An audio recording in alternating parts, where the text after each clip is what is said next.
Chikungunya. Rien que le nom interpelle, non? Ça vient de Tanzanie, d'une langue locale, le Kimakonde. Oui, et ça signifie se déformer ou celui qui marche courbé. C'est parlant. Ça fait référence aux douleurs articulaires terribles qui peuvent, littéralement vous courber. Exactement. C'est une maladie virale, donc causée par un virus, le CHKV. Il fait partie du genre alphavirus. Et transmis par des moustiques, c'est ça? Hmm. Le fameux moustique tigre. Principalement, oui. Les moustiques du genre Aedes, donc Aedes aegypti, et surtout, chez nous en métropole, Aedes albopictus, le moustique tigre. D'accord. Aujourd'hui, on va explorer ça en détail, en s'appuyant sur nos sources. OMS, Santé publique France, des articles de presse sur la Réunion, un guide technique du ministère. Et des conseils pratiques aussi. Le but, c'est vraiment de distiller l'essentiel, les symptômes, la gravité, où on le trouve, comment on s'en protège et où on en est des traitements. Alors, justement, les symptômes. Ce nom, se déformer. Ça vient des douleurs, mais il y a quoi d'autre? Le plus souvent, ça commence assez brutalement. Une fièvre qui monte d'un coup et ces fameuses douleurs articulaires très fortes. Où ça, principalement? Souvent les poignets, les chevilles, les doigts, les phalanges, mais on a aussi des douleurs musculaires, des maux de tête, parfois des nausées, une grosse fatigue et une éruption cutanée peut apparaître. Mhm. Mais ce qui frappe dans nos sources, c'est que ça ne s'arrête pas toujours là. Non, et c'est un point crucial. Pour une part non négligeable des personnes infectées, on parle de 30 à 40% selon certaines études. C'est énorme. Oui, bien pour ces personnes, les douleurs articulaires peuvent persister pendant des mois ou même des années. C'est la phase chronique. Ça peut devenir vraiment invalidant au quotidien. D'où l'importance de bien le diagnostiquer, mais vous disiez, ça peut ressembler à d'autres maladies. Tout à fait, les symptômes de départ, fièvre, douleur, éruption, ça peut faire penser à la dengue ou même au Zika, qui sont d'ailleurs transmis par les mêmes moustiques. Alors comment on sait si c'est le chikungunya? Il faut une confirmation biologique, en gros une prise de sang. Très tôt, dans les premiers jours, on peut chercher directement le virus avec un test RT-PCR. D'accord. Et si on a dépassé la première semaine, on cherche plutôt les anticorps que le corps a fabriqués pour se défendre. C'est ce qu'on appelle la sérologie. Le timing est important pour choisir le bon test. Compris. Parlons de la transmission. Comment ce virus circule-t-il? C'est un cycle assez classique pour ces maladies. Un moustique à Aedes pique une personne qui est malade, qui a le virus dans son sang. À ce moment-là, on dit qu'elle est virémique. Le moustique s'infecte. Voilà, le virus se multiplie dans le moustique, et quelques jours après, quand ce même moustique pique une autre personne, il lui injecte le virus avec sa salive, et la boucle est bouclée. Ce virus a été identifié pour la première fois en Tanzanie en 1952. Depuis, il a pas mal voyagé. Ah oui, hein, il est présent maintenant dans plus de 110 pays. Afrique, Asie, Amérique et Europe aussi. Et depuis 2004 environ, on observe des épidémies beaucoup plus importantes, plus étendues. On a l'exemple de la Réunion évoqué dans la presse locale qu'on a consultée. C'était assez marquant, non? Oui, une épidémie majeure il y a quelques années, avec des estimations de plus de 100 000 cas, et malheureusement des cas graves, des décès, dont un nourrisson décédé d'une encéphalite, une inflammation du cerveau liée au virus. Ça montre que ce n'est pas toujours bénin. Et ça nous amène directement à la situation en France métropolitaine. Parce que le vecteur, le moustique tigre, Aedes albopictus, Il est là, bien implanté et actif dans de très nombreux départements. La carte du guide technique est assez parlante. Beaucoup sont en niveau 1 du plan national antidissémination. niveau 1, ça veut dire quoi concrètement? Ça veut dire que le moustique est non seulement présent, mais qu'il se reproduit sur place. Il est actif pendant la saison chaude. Le risque de transmission locale existe, donc si une personne infectée arrive dans la zone.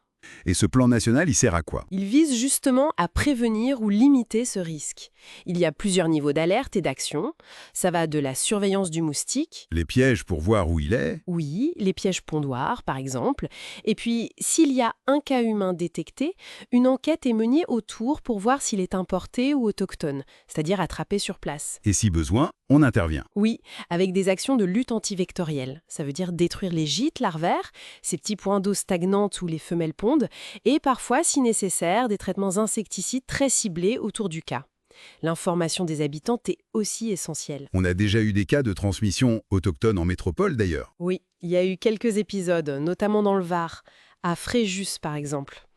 Ça montre bien que le risque n'est pas juste théorique. La vigilance et la prévention sont donc vraiment importantes dans toutes les zones où le moustique est présent. Alors, la prévention, justement, qu'est-ce qu'on peut faire concrètement? La priorité absolue, c'est d'éviter les piqûres de moustiques, surtout pendant la journée, car c'est là que la Aedes pique le plus. Comment? Porter des vêtements longs et couvrants, si possible amples et de couleur claire. Utiliser des répulsifs sur la peau en choisissant des produits efficaces recommandés par les autorités de santé. Il y a plusieurs molécules comme le DET, l'icaridine, l'IR3535. Il faut bien suivre les instructions, surtout pour les enfants et les femmes enceintes. Et à la maison? Dormir sous une moustiquaire, idéalement imprégnée d'insecticides. C'est très efficace la nuit ou pendant les siestes. Utiliser des diffuseurs électriques à l'intérieur. Mettre des moustiquaires aux fenêtres. Et il y a aussi la lutte contre le moustique lui-même, autour de chez soi. Ah, ça c'est fondamental. Et c'est une action collective. Il faut éliminer toutes les petites réserves d'eau stagnantes où le moustique peut pondre. Les coupelles, sous les pots de fleurs. Exactement, mais aussi les pneus usagés, les jouets qui traînent, les récupérateurs d'eau de pluie mal couverts, les gouttières bouchées. Le moindre petit récipient peut devenir un gîte larvaire. Vider, nettoyer, ranger, couvrir, chacun a un rôle à jouer. D'accord. Mais si, malgré tout, on attrape le chikungunya, qu'est-ce qu'on peut faire? Y a-t-il un traitement? Alors, il n'existe pas de traitement antiviral spécifique pour éliminer le virus du chikungunya. Pas de médicament qui le tue directement. Donc on traite les symptômes. Voilà, le traitement est symptomatique, c'est-à-dire du repos, bien boire, beaucoup s'hydrater et prendre des médicaments pour soulager la fièvre et les douleurs. Le paracétamol est souvent recommandé. Surtout pas d'aspirine ou d'anti-inflammatoire sans avis médical au début, car ça peut être risqué en cas de dengue. Et la question des vaccins. On lit parfois qu'il n'y en a pas, parfois qu'il y en a. Qu'en est-il vraiment? C'est vrai que c'est un peu flou parfois dans la communication grand public. En fait, la situation évolue. Les sources plus techniques, comme l'OMS, indiquent que oui, il y a eu des développements récents. Ah bon? Oui, 2 vaccins ont été soit homologués, soit recommandés dans certains pays pour certains groupes à risque. Mais ils ne sont pas encore disponibles partout, ni recommandés de façon générale pour toute la population mondiale. L'OMS est en train d'évaluer les données pour voir s'il faut élargir les recommandations. Donc c'est en cours, mais pas encore une solution pour tout le monde immédiatement. C'est ça.